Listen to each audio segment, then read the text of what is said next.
Tell me briefly about yourself. Ready? Sir, I am Shiva Ganesh Reddy, sir. I hail from the Kadapa district from the state of Andhra Pradesh, sir. So I have done my graduation from IIT Hyderabad, sir, in civil engineering department.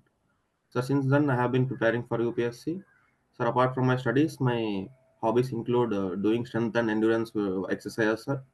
So in my free time, I listen to podcasts as well, sir. So this is a brief about me, sir. What is the last thing? In my free time, I listen to podcast as well, sir. No. Yes, sir. See, you are from Kadapa, right? You said in Kadapa. Yes, sir. Yes, sir. See, government has tried from last 2 decades to make the tourism of Kadapa increase. Yes, sir. Government has several plans to increase the tourism revenue in Kadapa. So, if you are made collector of Kadapa or tourism director of Andhra Pradesh, tell me 3 or 4 steps in which you would improve the tourism revenue for your district, Kadapa. Sir, can I think for a moment, sir? Yes.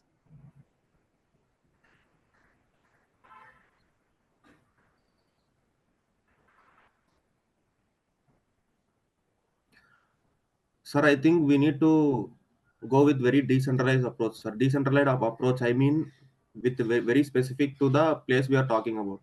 Sir, firstly, the most important tourist spot in Kadapa is the Gandikota, sir, which is called the Grand Canyon of India. So from there we can focus on more of the adventure like sports, sir, which can increase the revenue. And we should also increase the infrastructure there. So like homestays have been constructed there, which increases the local employment aspect and which in turn increases the revenue of the government, sir. Sir, there is another place called in Kadapa, Untimitta, sir. It is called as the Ekashila Vigraham. It is also a quite a cultural significant tourist spot, sir. I think we can increase the revenue there by proper maintenance, sir. So broadly, we can speak, sir. I think the people nowadays are paying to willing to pay the fees provided the quality services are provided at the tourist spots, sir. So I think we can uh, we can like this we can improve the tourist revenue, sir. Yeah. So, Ganesh, Yes, you sir. said Ekasila in Untimata, right? Yes, sir. What's the meaning of the Ekasila? What does it mean? Sir, Ekasila means the all the three deities have been constructed out of a single stone, sir. The Rama, the Lakshmana, and Sita. So that is the significance of the Ekasila Vigraham, sir. What is the stone made up of? Which stone is it? Sir, right now I'm exactly not aware of the type of stone, sir. Okay, and you said Gandikota, right? It's like Yes, Grand Canyon of. India, India, sir. So in India, are there no other valleys which are similar to Grand Canyon? According to you, is this the only valley which is similar to Grand Canyon? Sorry, sir. Sir, in my knowledge, I think for a canyon to form, I think we need to have a very hard rock, sir. So I think that erosion happens over many centuries, sir. So in my view, I think in my knowledge, in my present knowledge, I am only aware of the Grand Canyon of India, that is Gandikota, sir. So I'll have to read more about that. But tell me other valleys of India, other valleys in general, valleys in India, famous valleys. Sir, we have Kulu Valley in Himachal Pradesh, sir. We have Rishikesh Valley, and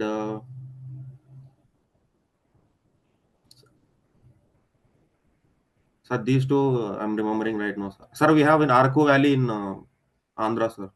Okay. Don't you think most of the rivers in India have their own valley? Don't you think so?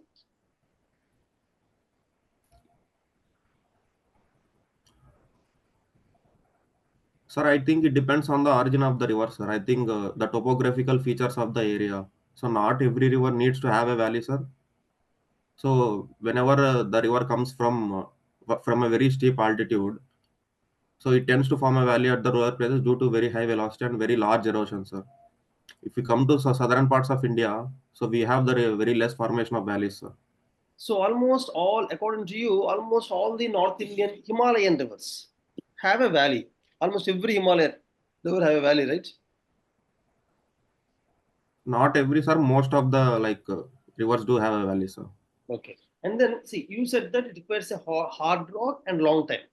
Don't you think Himalayas have a hard rock and long time to create a Grand Canyon type of structure? Sir, Himalayan rocks are made up of sedimentary rocks, sir. So the erosion there, due to the high velocity initially,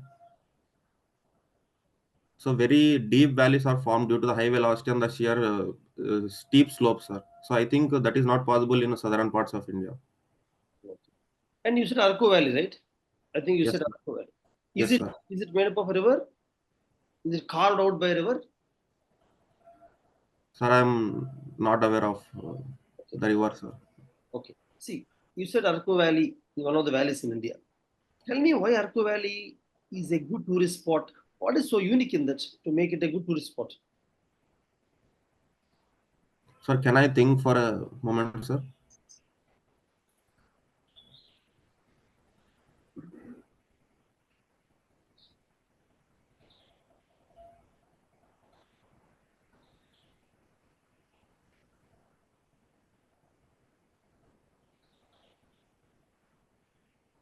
Sir, first could be the from a weather point of view.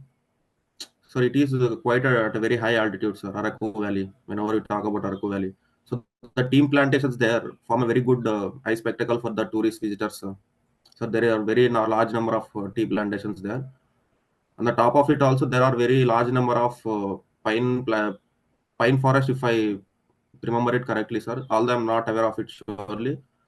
So these things will attract a large number of tourists, sir. So I'll have to read more about this, sir. Okay, okay. And you said you are from IIT Hyderabad, right? Yes, sir. Hyderabad. Okay. See, are these IITs, can we call them as universities, Ganesh?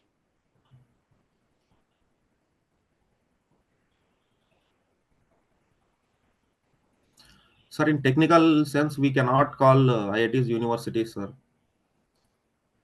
What? Uh, Sir, to be called an university, I think there has to be equal focus on multidisciplinary domains, sir. For example, equal focus on the technology and science aspects and humanities aspects as well, sir.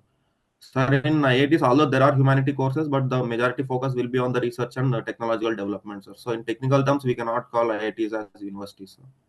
I mean, where is it mentioned that university should have equal focus universities? Means the criteria that you're talking about, based on what are you mentioning the criteria, Ganesh? Sir, criteria I'm talking about is the technological aspects, sir. Technological research I'm talking about, where the majority of the focus the institute focuses on. So in IITs, yes, sir. What I'm telling is, to call any educational institution as a university, who fixes the parameters? Who fixes the criteria? Based on which criteria? Based on which document are you telling that IIT is not a university? That's what I'm asking. So technically, I do not know the exact criteria, sir. I'll have to read more about that. Okay. Have you heard of UGC Act? University Grants Commission, yes, sir. Do you think every university in India shall fall under the UGC Act? Do you think so?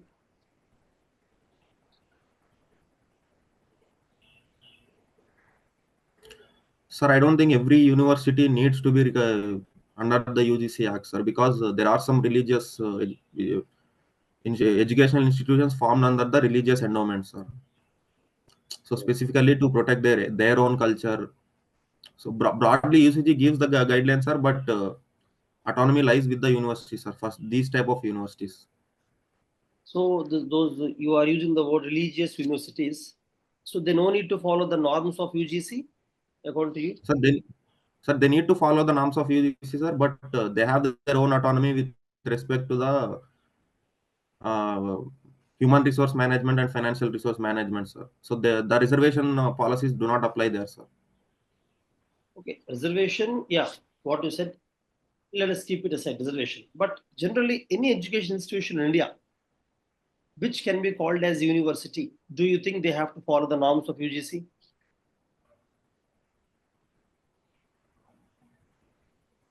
Sir, can I have the question again, sir? Any educational institution of India to become a university or to be called as university, don't you think they need to follow the norms of UGC Act? Don't you think based on the UGC Act only we can call an education institution either as a university or no or not? Do you think what I'm saying is acceptable to you? Sir, I don't have enough knowledge on UGC Act, sir, so right now I cannot put any opinion, sir. I'll have to read about that. Okay. So this IIT Hyderabad, IIT Madras, IIT Kharagpur, Kanpur, IITs fall under which kind of education institutions? I mean, there are universities, deemed universities, engineering colleges. There are several categories, right?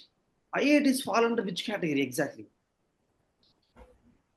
Sir, they are funded by the central government, so they are the institutes of the Indian government, sir. So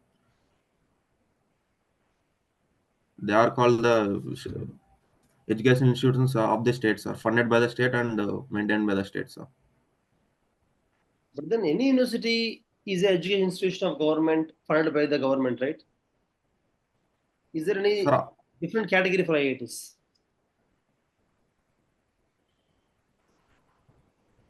sir, they have been enacted with the state acts or state legislatures. State legislature, I mean, the central government has passed the legislature to create IITs, sir. So they have more autonomy, more financial independence, sir. So, however, the research they conduct, so they have more autonomy in terms of the administration and functional aspects, sir, compared to other universities. They have more autonomy. Okay. Okay.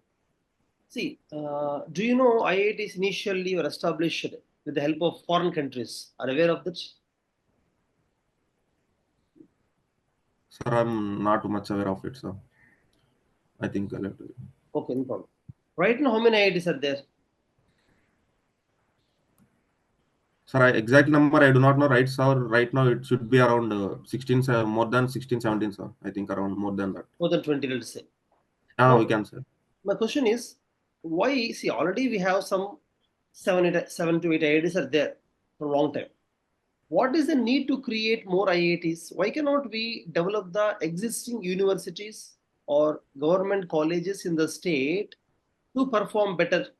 What is the need to bring in something called as IIT? Why government or people are so specific about creating IITs in the states in a state, every state almost? Sir, there are a couple of reasons to it. First is to ensure that interstate parity is there with respect to the number of available educational institutions. Sir, for example, in Andhra, after the bifurcation, we have got IIT Tirupati as the IIT university, sir. So to ensure equitable development, first is the interstate aspect, sir. Second is to increase the accessibility of the students to IITs, sir. Sir, if you have less number of IITs, so we are eliminating large sections of India. So the scope for upskilling the youth is very limited, sir. So from that point of view, we need to have optimal number of IITs, sir. Some third could be engaging the IITs with the social work related to the local villages or local people, sir. I think we do not have enough knowledge on how IITs engage themselves in the local areas, sir. So to ensure that aspect as well, we need to have optimal number of IITs, sir. But see, every state has some good engineering colleges. There are government colleges also, right? Yes, sir. My question is, in spite of developing those government colleges, what is the need of bringing in IITs into the state? That's the question. That's the actual question.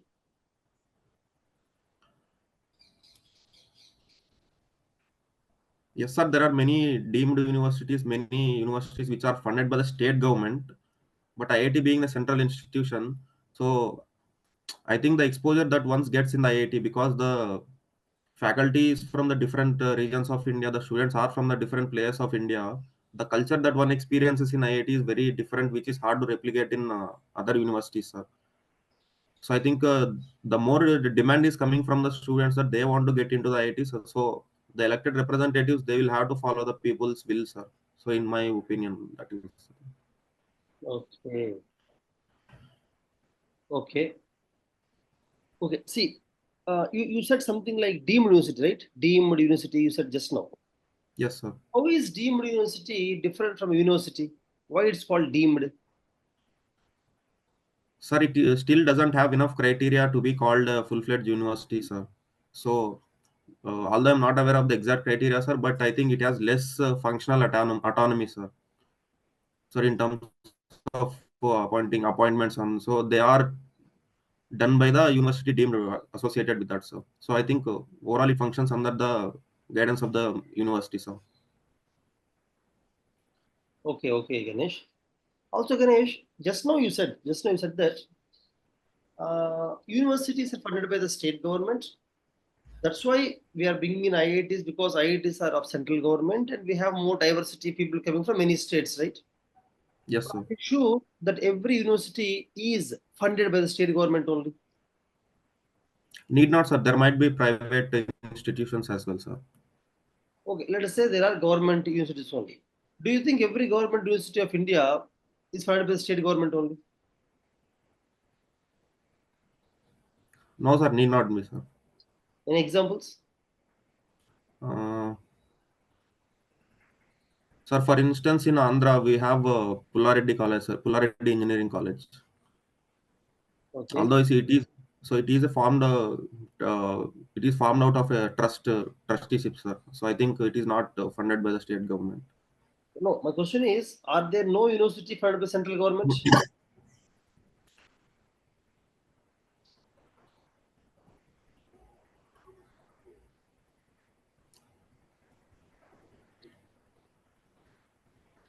Sir, there are universities which are not funded by the central government also, sir. Many uh, religious institutions like Jamia Millia Islamia, so Vivekananda Trust, so these things are not formed under the endowment, sir. So I think they have significant financial autonomy, sir. Okay. Okay, see, as we're talking about here, we're talking about universities, Ganesh. Yes, sir. Recently, there is a rift between Tamil Nadu, chief minister or education minister and governor of Tamil Nadu regarding a certain aspect of appointments in the universities. Can you throw some light on that? What is the issue about? This issue is going on for a very long time. Sir, if I am aware of it, I think it's regard to the appointment of the vice chancellors of the university, sir. That's true. This is about vice chancellors only. So tell me, Uh, what exactly is the war? What are the rules for appointing vice chancellor? And in the news, we are reading a lot about the rift between them. What is the exact rift? According to you, who is right? Who is following which rules? Sir, right now the rift is due to the conflict between the state legislature, that is the elected representatives, and the governor, sir. So actually, constitutionally, if we talk from the law perspective, I think the final authority rests with the governor of the state to appoint the vice chancellor, sir. But what the Supreme Court guidelines has given is, sir, in many cases, Supreme Court has said this time and again, the governor should not follow his own discretion in this particular aspect. He has to follow the advice of the Council of Ministers, sir. So I think as a state representative, a state elected representative, they have more legitimacy to appoint the vice chancellor, sir, in my opinion. Okay. Is education a state subject or union subject, Ganesh?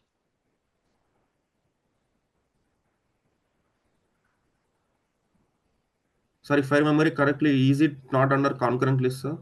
Sir, I do not remember it correctly, although. Okay. So you remember it as concrete list. Ah, yes, sir. Higher education also. Is there a separate category of higher education, or entire education, according to you, lies in the concurrent list? Sir, there is no categorization as such, but I remember, although I'm not sure, sir, but I think it is under concurrent list, I think. So according to you, because it is concurrent list, that's why state and center, governor and the state are right. Yes, sir. Okay. See, you said that strength and endurance is one of your hobbies, right? Strength and endurance exercises. Yes, yes. Strength and endurance. Can you tell me few exercises that focus on endurance rather than the strength? Sir, whenever it comes to endurance, the purpose of the endurance is to ensure that the individual has the necessary longevity and endurance to engage himself in a physical activity for a very long time, sir. So for that purpose, including cardio workouts like running, swimming, and mobility exercises. So there is this new trend coming called high intensity interval training, sir. So what we do is we do intense exercise like mobility exercise for 30 seconds and we rest for 20 seconds, and we again do the exercise for 30 seconds, we rest for 15 seconds. So by repeating this cycle, I think we can build the endurance, sir. Okay, okay. See, you're talking about running here. Yes, sir. I think running is one thing you said about interest rates. See, have you seen the long distance running competitions and short distance running? Short distance means 100 meters, 200 meters, maybe 400 meters. Long distance means according to me more than 5 kilometers, Yes, sir. 10 kilometers, marathon like that, right? If you compare a short distance athlete with a long distance athlete, who should have more mass, more weight, more muscle mass, or who generally has more muscle mass? Sir, short length athletes will have a more muscle mass, sir, Why? because because they have to run very fast, firstly, and the power needed for them to accelerate at that very small length, they need to have a huge power inside them, sir. So whenever we look at the muscle aspect of it, the short athletes tend to have more of the muscle fibers called fast twitched muscles, sir. So that allows them to power them to the short term, sir. Who has to do more strength exercises? Long distance athletes, short distance athletes, more strength exercises. Sir, all that is advisable for both of them, but I think for short athletes, they need to focus more on strength training, sir. Who is your favorite long distance athlete? I mean, 5 kilometers, 10 kilometers. Do you know any famous player, Olympic player, who won gold in both 5K and 10K? Sir, I think the player is from Africa. I'm not exactly recollecting his name, sir. I think he is from Uganda. I don't remember the name exactly, sir. I think he is from Africa only. Have you heard the name Mo Farah? Yes, sir. Mofra. So he is for short track or long track? I mean, Long track, sir. Mofra long track, sir. okay, okay. See, have you seen the competitions where Usain Bolt won gold? Yes, sir. Does he won gold? Does he means has he won gold in 400 meters also, or on 100 200 meters? Yes, sir. He participated in 400 meters relay also, sir. They have won Not gold in not relay. relay, not relay. 400 meters race. 400 meters, sir, race. I think he didn't participate. I think, sir. What may be the reason? Somebody who wins 200 meters, somebody who wins 200 meters. Why do you think they don't participate in 400 meters? Do you know any player who wins 200 meters and 400 meters? Sir, I'm not aware of it, sir. Okay. Can you think and tell me the reason? Somebody who is so fast on 200 meters track, why can't he do 400 meters? 400 meters is just double of that, right?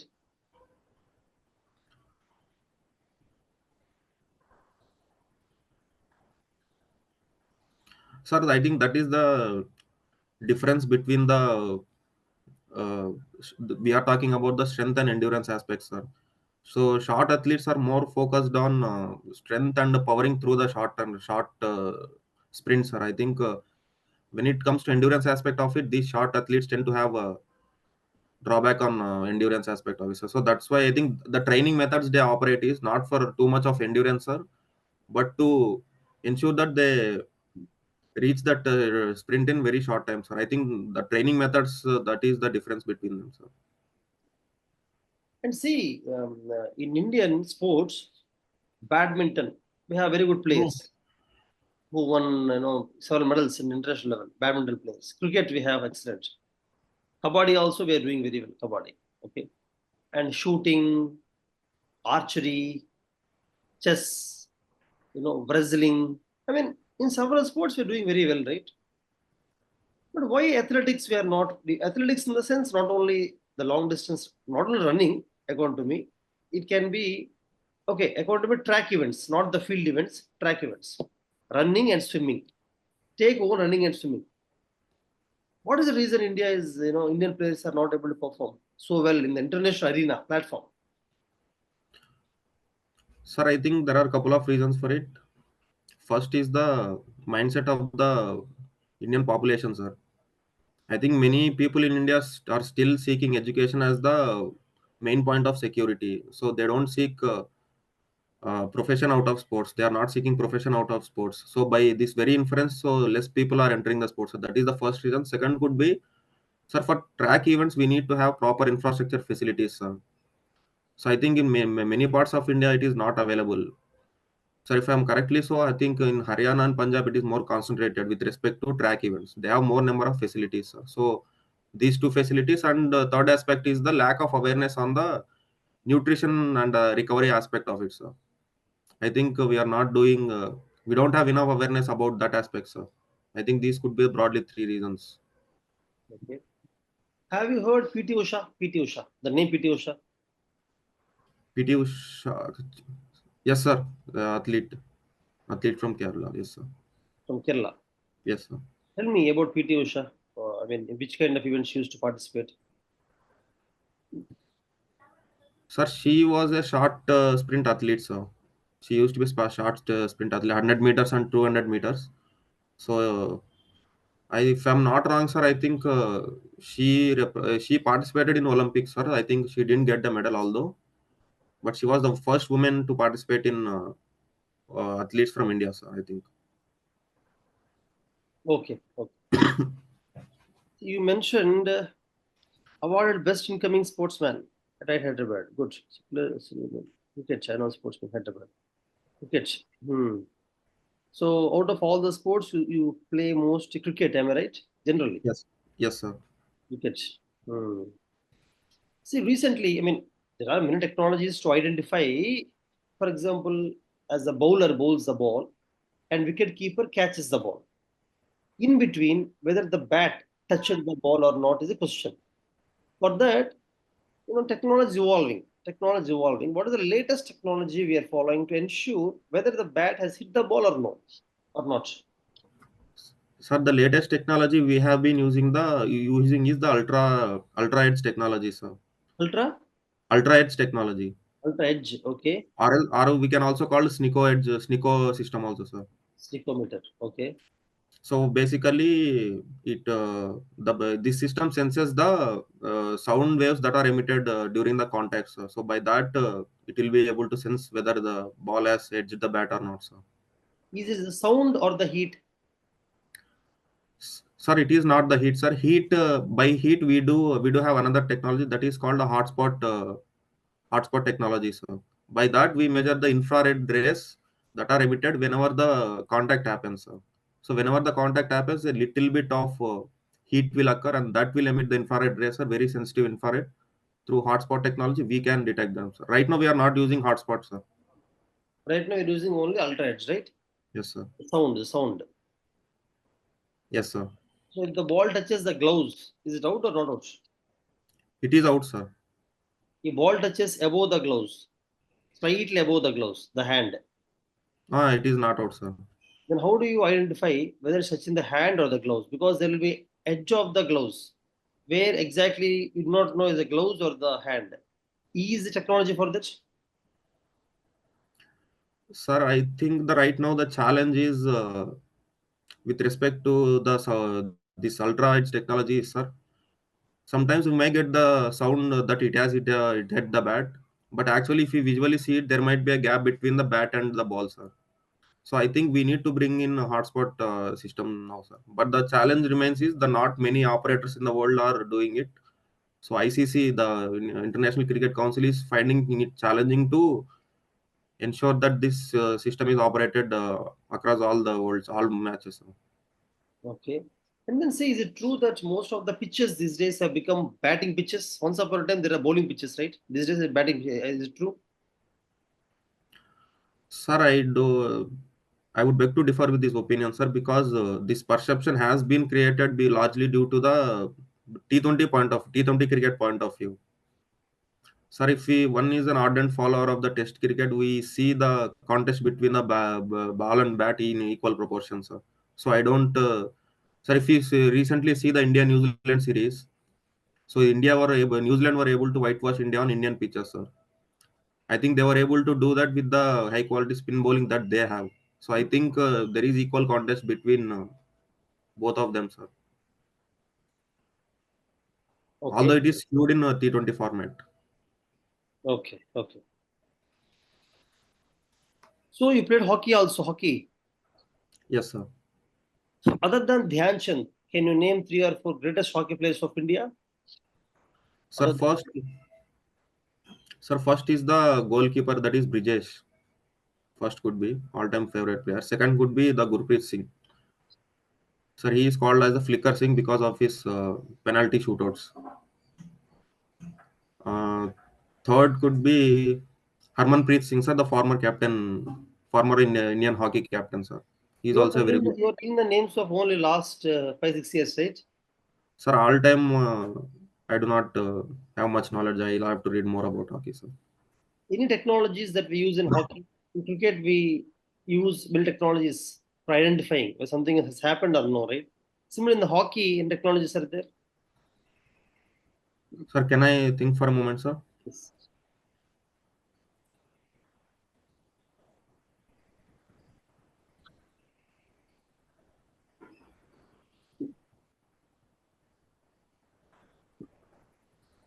Sir, in hockey, there is a technology, but although I'm not aware of exactly what is the name of the technology, sir, I think we use that technology to review the umpire decision, sir. So whenever the penalty shootout happens, if a player reviews that, I think we use that technology. Although I'm not aware exactly what that technology is, sir. Okay. Okay. Who is the present captain of Indian hockey team? Sir, I think it Gurpreet Singh, sir. Sure.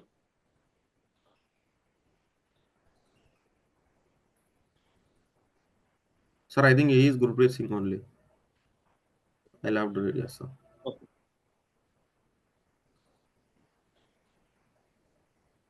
Led a project leader for automatic accident detection system project. Automatic Sorry. accident detection system project. You are which engineer? Civil engineer, sir. Okay. Then why you have worked as part of automatic accident detection system? It's not a part of civil engineering in general, right? Sir, although it is directly not part of civil engineering, I think in civil engineering we have traffic engineering as our subject, sir. I Okay. think the project was inspired from there, so from the traffic engineer management point of view, sir. Okay. Okay. Tell me what is that? Can you briefly, quickly explain me what is that automatic accident detection system project? So, sir, basically, whenever accidents happen at a remote place, there is no one to save them, sir. Particularly if the people inside are felt unconscious. This happens in many national highways, sir. No one to save them. So basically, what we do is we basically devise the onboard system on the vehicle using two sensors. We use the sensors called accelerometer or vibratory sensors, sir.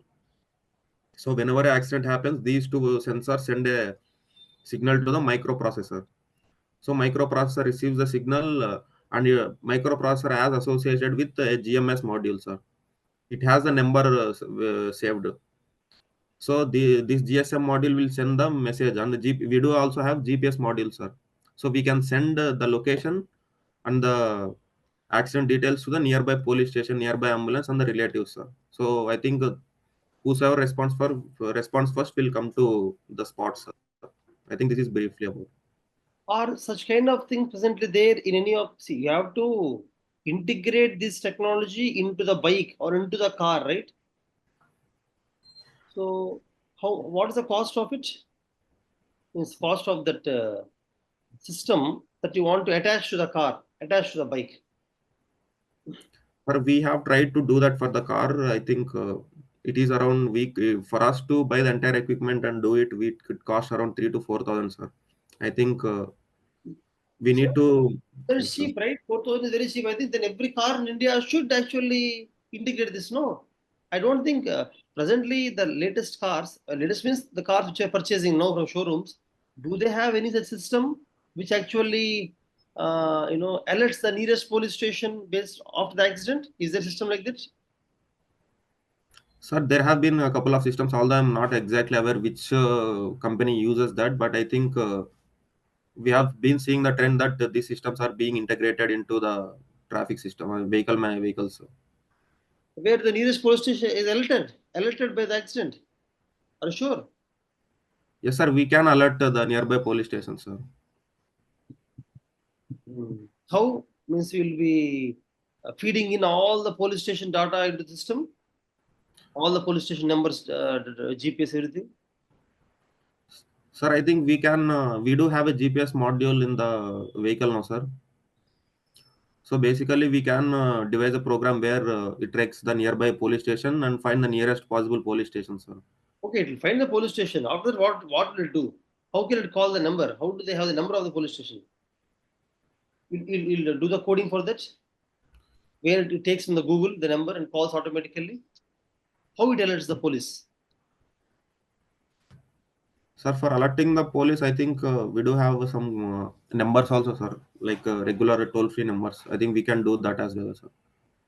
Need not be the nearest, the purpose is to ensure that who responds first to the accident, sir. So I think, Okay, but see, for example, somebody is driving in a car, they hit some pole, they fell down, they fell down.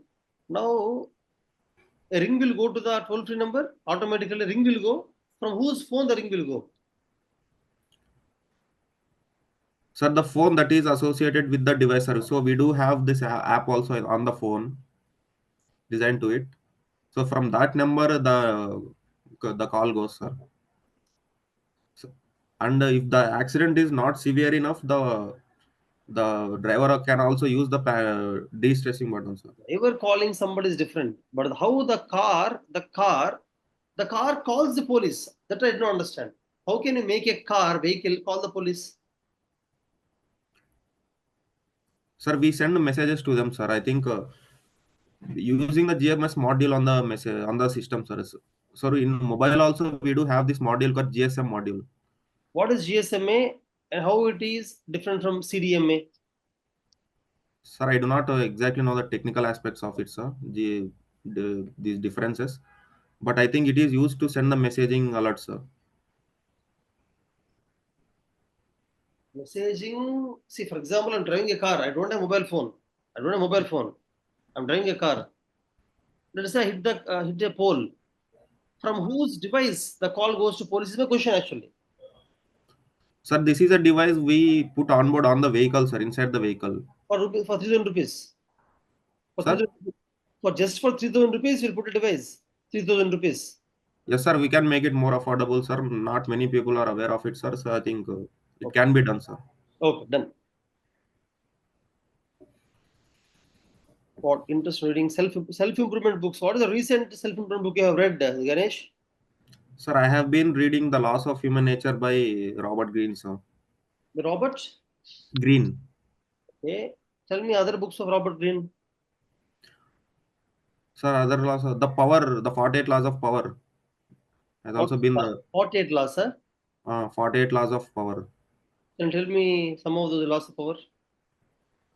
Sir, I haven't read that book, but I think I can tell about this book, sir. I think This the book is laws of human behavior. The Laws of Human Behavior. Mm, The LAWS laws. yes, sir. Okay. So are you able to correlate those laws with your behavior? With your behavior. Yes, sir. Definitely, sir. So what he said is 100% true, or are there some points in the book which you don't agree to? Sir, I agree to the most extent of what he says, but there are a couple of things which I find very idealistic, sir. Tell For me. example, Mm. sir, for example, he talks about the law of irrationality. Mm. So irrationality means basically most of our decisions, the interactions that we do are mostly based on irrational belief systems and the emotions that come in between.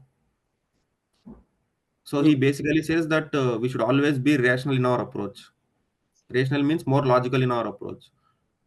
But I, Okay. sir, but Mm. I feel, sir, I think sometimes you have to take a very spontaneous decisions. You don't get enough time to think. So basically, you have to follow your instincts as well, sir. Sometimes. Okay. You are a civil engineer, right? Yes, sir. Tell me different types of dams. I mean, based on the structural differences. Structurally, tell me different types of dams. Don't tell me based on the material, etc. So the first type of dams are the earthen dams, sir. Okay. Earthen dams we have, and the second is Mm. Sir, this is what I'm remembering right now. I need to read more about it, sir. Hey, bro, Earthen dam is, earthen dams is a structural classification or material classification?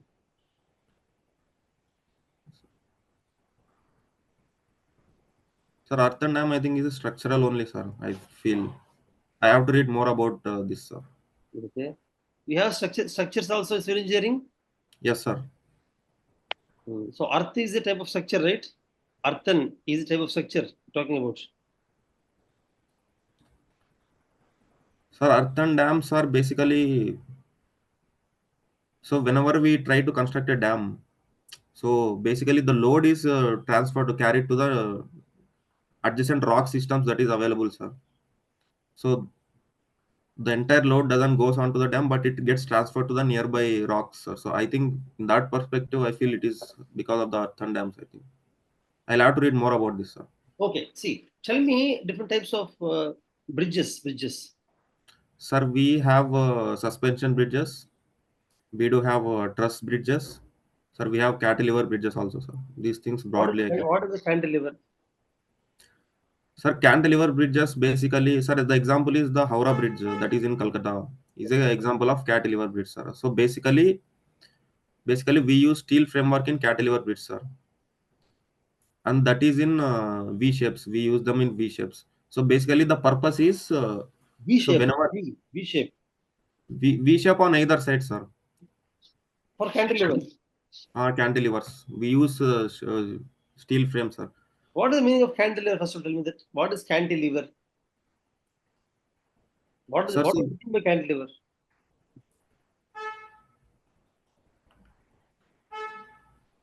Sir, we basically create this lever system. So basically, the vertical load that happens on the bridge, because of this cantilever system, we transfer the vertical load to the tensile load on the steel bars, sir. So that is basically the purpose of the lever bridges. Okay. Which is structurally strong, cantilever bridge or the suspension bridge? Sir, from the durability and flexibility point of view, I think suspension bridges are more durable, sir. I mean, in which kind of places suspension bridges are more suitable, and which kind of places cantilever bridges are more suitable? Sir, for example, if we want to construct a bridge over a sea which has continuous wave action. In those places, we need to use suspension bridges, sir. Sir, if we have to build a bridge across a river which is very short, we can go for a cantilever or truss bridges, sir.